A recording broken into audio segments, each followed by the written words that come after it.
Olá, produtores e produtoras rurais, sejam todos bem-vindos ao Programa de Segurança no Agro. O programa dedicado a ajudar você a eliminar as falhas de segurança na sua propriedade e evitar roubos e furtos.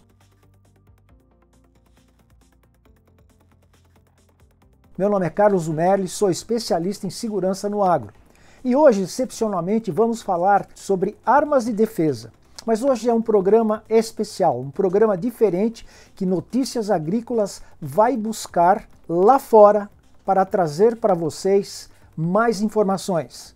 Eu gostaria de deixar bem claro também que nós aqui do Notícias Agrícolas, com esse programa de armas de defesa, não queremos fomentar a violência. Nós simplesmente gostaríamos de levar a informação a vocês, produtores e produtoras, sobre esse tema que está em moda hoje no nosso meio. Sendo assim, nós vamos sair daqui e vamos fazer uma visita nas instalações da base Armalite, um clube de tiro com stand, com profissionais que vão nos orientar sobre todas as perguntas que vocês têm sobre armamento, com uma maior profundidade.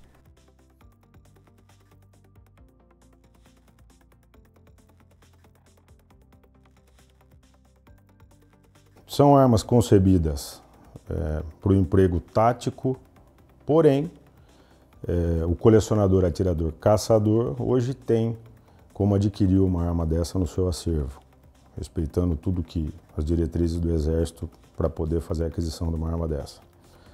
É ideal que você tenha um CR, isso é deferido pelo Exército, um despachante armeiro vai lhe auxiliar nessa tarefa e a gente comercializa esse tipo de arma no Brasil através da loja aqui no clube ou então uma importação direta, dependendo da vontade do cliente.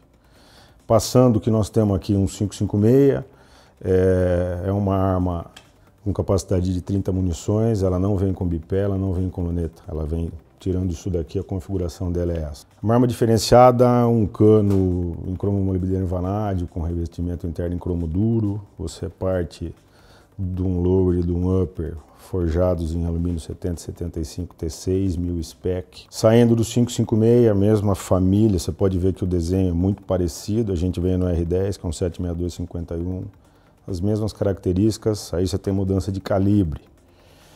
Aí vai depender da sua necessidade, velocidade, e o calibre é que vai determinar o seu range.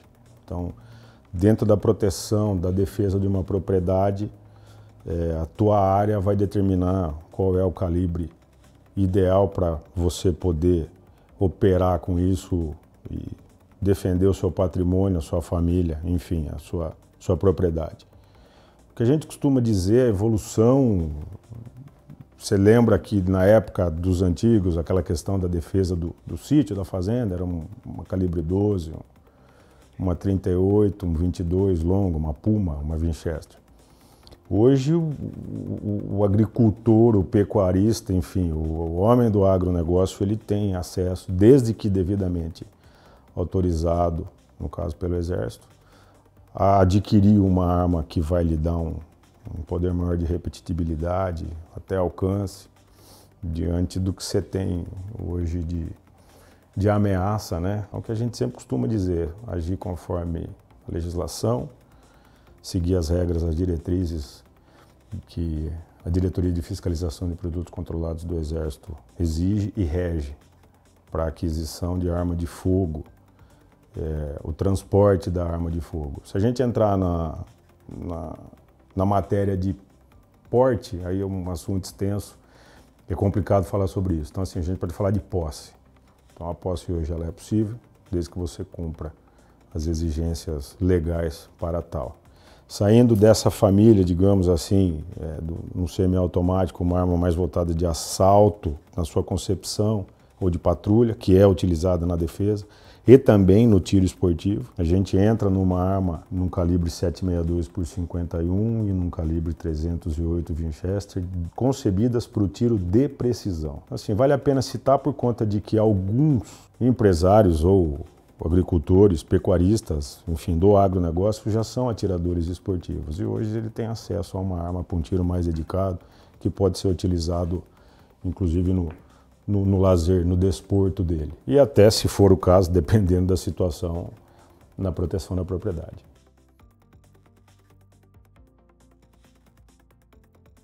Você vai ter que obter junto ao Exército um certificado de registro, colecionador, atirador ou caçador. E aí ele, entre aspas, habilita, credencia para que você possa adquirir uma arma dessa. 556 por 45, 762 por 51, 308 Winchester.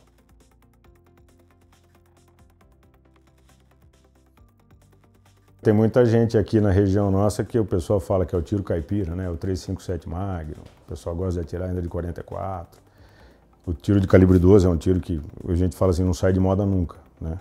Nós temos uma evolução trazendo, na verdade, para o mercado civil aquilo que só podia ser utilizado em segurança pública e defesa. Tá. Então você aumenta uma gama, o leque, e aquilo que a gente fala, você consegue, de certa forma, proteger melhor o seu patrimônio por causa de um range. Você pega um 556, você vai ter uma média num cano de 14, 250, 300 metros de efetividade. Você vai vir num 762, você vai partir aí de 450, você pode chegar a 600, até um pouco mais. A gente começa a entrar num quesito um pouco complexo, que é a balística interna, externa e terminal, né? Eu tenho dispositivo óptico? Não, eu vou buscar onde, né, com mira aberta. Mas isso assim, a base Armalite, ela tem cursos destinados a esse aprimoramento. Ou então, ao início, eu não conheço nada de fuzil. Existe ministra-se o curso, uma doutrina para que você entenda o que é, que de repente você pode até não se adaptar com a muito difícil. Eu costumo dizer que é mais fácil atirar de fuzil do que de arma curta.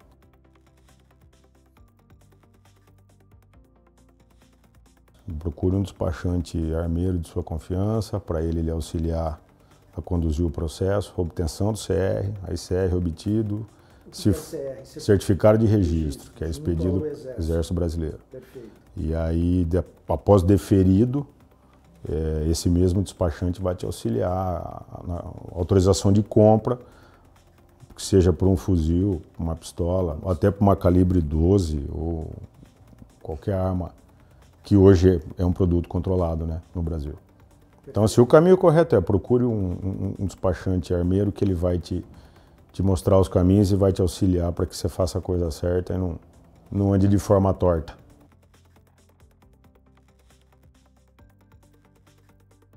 Conheçam o equipamento, cada um sabe a necessidade e a área a se defender, vamos dizer assim.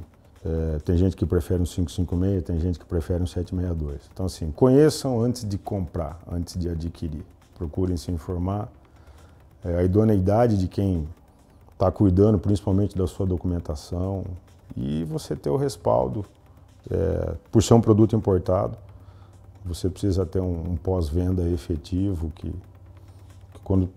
quando for preciso, lhe atenda de maneira correta. Existem muitos dogmas e paradigmas nesse mercado de arma de fogo. Então, é o que a gente fala. Quem trabalha direito, normalmente é bem recomendado e não vou falar perpetua, mas você continua no mercado. Então, assim, cuidado com os aventureiros. Procure uma empresa de confiança para lhe atender da melhor forma possível.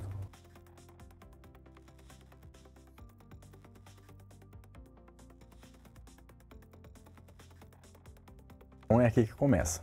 Na realidade, nós temos aqui na base Armalite o conceito, né, da gente fazer o nivelamento das pessoas que frequentam aqui, né, os nossos colaboradores, nossos visitantes, né, nosso cliente. Então, independente se ele já tem um CR, né, muitas das vezes, ou até mesmo que ele não tenha um CR, primeiro passo, nós vamos para uma sala de aula, tá bom? Então, em sala de aula, onde nós vamos fazer um nivelamento, nós vamos comentar sobre regras de segurança, tá bom? Aí impostas, né, pela Polícia Federal, o Exército Brasileiro, condutas dentro do estande de tiro, tá bom? Vamos falar um pouquinho também sobre fundamentos, né? Vamos trazer aí a nomenclatura BEVRA, né? Vamos falar um pouco sobre fundamentos de tiro, que é algo que vai possibilitar o acerto, tá bom? Então, somente depois desse nivelamento, né, desse brief ali, em torno ali de 30, 40 minutos, depende muito, né, de perguntas e do público por si só que está na sala naquele momento. Aí, então, somente após isso, nós vemos aqui para a linha de tiro.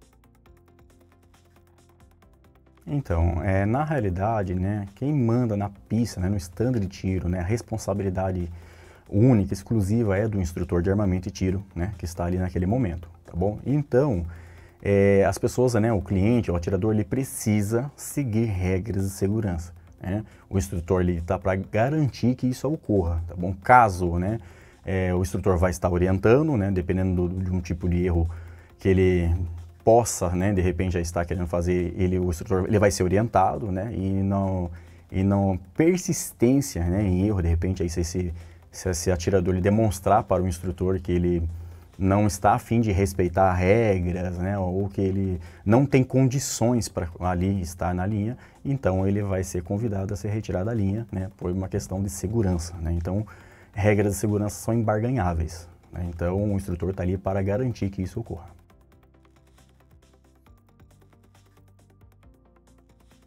Bom, aqui na base Armalite, os alvos são tudo automatizados, né? Nós estamos aqui numa pista de 25 metros de profundidade, tá bom? Onde as raias são blindadas, né? Proporcionando aí maior segurança para o atirador e todos que aqui estão, né? Então nós dizemos que aqui na base a pista ela é quente o tempo todo, né? A diferença de pista quente e pista fria. Pista quente, fogo, pode acontecer disparos, né? Então é uma pista que ela está disponível para acontecer disparo, né? Pista fria, de repente aí se desprendeu um alvo, alguma coisa que o instrutor ele precise avançar a pista, tá bom? Então vai ser dado o comando para todos os atiradores que estão na raia. Pista fria, né? Então eles vão se afastar do armamento, tá bom? Eles vão deixar arma e carregador na bancada. Lembrando que o carregador ele faz parte do armamento, ele deve ficar na bancada também.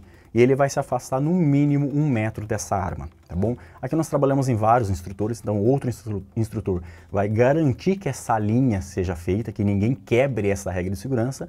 E um de nós vamos adentrar a pista, resolver o que precisa resolver, voltar. Assim que a gente voltar, o instrutor vai falar: atiradores, pista quente, ou seja, volta, passo à frente, pega seu armamento e vamos continuar no exercício que estava sendo feito.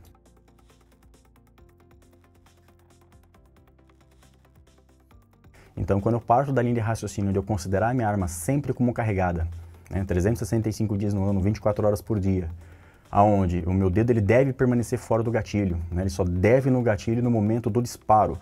Dedo só deve no gatilho no momento que o atirador tenha a intenção de efetuar o disparo e essa arma esteja apontada para uma condição segura, para o alvo, para a tua ameaça, enfim, onde possa receber disparo.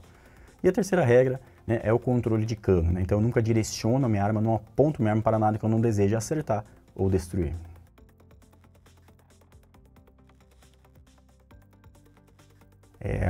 Muitos dos acidentes, muitas vezes já acontece, né? Porque a pessoa, principalmente quando a pessoa ela aprende a atirar, né? Ou ela tem o hábito de atirar fora de um ambiente de clube de tiro, né? Porque o clube de tiro, ele é um ambiente controlado, né? Ele é um ambiente muito controlado. Então, quando as pessoas vêm dessa vivência muitas vezes lá fora, às vezes, seja por falta de conhecimento ou algo do tipo, muitas vezes ela comete algumas falhas, né? E quando a gente envolve arma de fogo, né, de uso letal, essas falhas podem custar muito caro, pode custar uma vida. Então, o melhor local, o local adequado, né, regulamentado por Exército Brasileiro, enfim, Polícia Federal, para que a prática do tiro ocorra, é clube de tiro.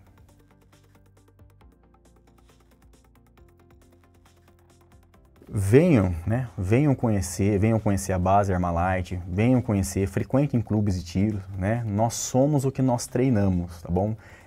Por muitas vezes há uma falsa ilusão de algumas pessoas, que é onde ela tem a posse, ou muitas vezes o porte de uma arma, e ela não treina, e ela acredita, né? Ela se ilude que ela estará preparada para uma situação, caso assim aconteça, tá bom? Então, venha treinar, nós precisamos treinar, nós precisamos conhecer o nosso equipamento, né? A arma ela deve ser uma extensão do nosso corpo, então venha nos conhecer.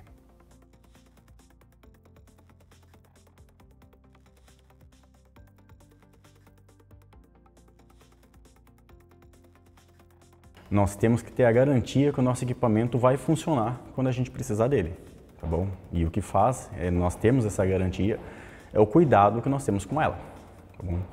Então, muitas das vezes é uma ilusão da pessoa ela guardar um armamento durante um longo período, ou até mesmo usar esse equipamento e não fazer a manutenção preventiva ou até a mesma corretiva, e ela confiar nesse equipamento, tanto a vida, ou de repente ela quer fazer um tiro esportivo e ela achar que na hora essa arma ela vai funcionar, e existe a possibilidade dela não funcionar.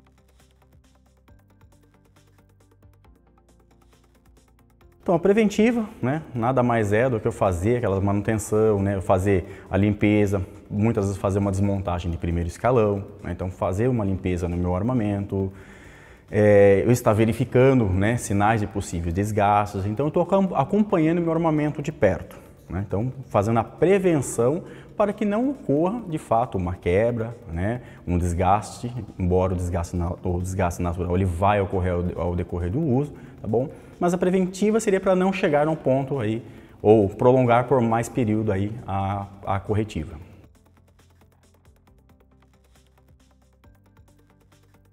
Então, nós temos que tomar muito cuidado, muitas vezes, com o tipo de lubrificante, né? Então, assim, alguns tipos, muitas vezes questões de água, né? Então ela vai fazer possíveis pontos de ferrugens, né? Então a gente vê muito em linha, né? A gente recebe muita arma, muitas vezes de atiradores, enfim, do público no geral.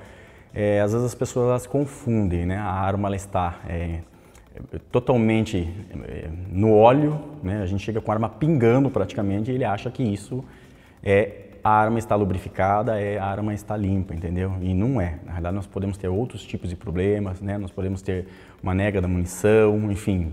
Então, não pode confundir essas situações, tá bom? Então, a gente sempre vai buscar um lubrificante, né? Que ele atenda a umas especificações aí, mas que a gente possa aí aumentar a durabilidade do nosso armamento.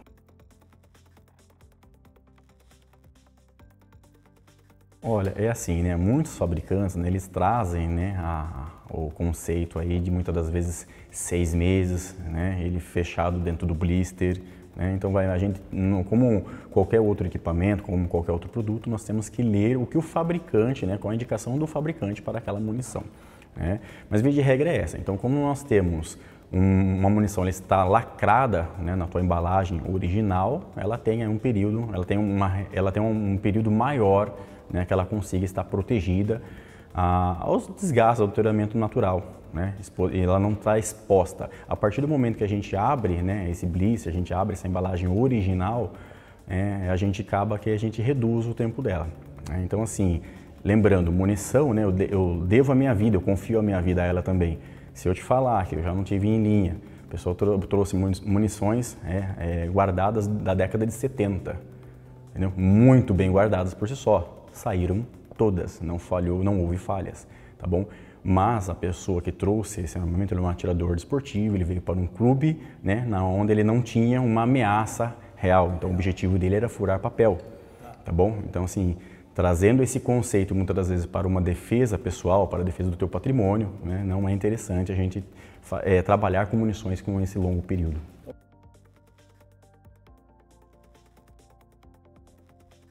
Cuidem muito bem, né, do seu armamento, né? Lembrando que nós confiamos a nossa vida, né, a nossa segurança, não só a nossa, como mais assim também da nossa família, né, no equipamento, no armamento, tá bom? Então é indispensável que a gente cuide muito dele, né, para que a gente possa, desejamos não precisar, né? Em hipótese alguma nós desejamos não precisar, mas caso a gente precise, ele tem que funcionar muito bem, tá bom? Então o que vai fazer ele funcionar é a nossa manutenção aí.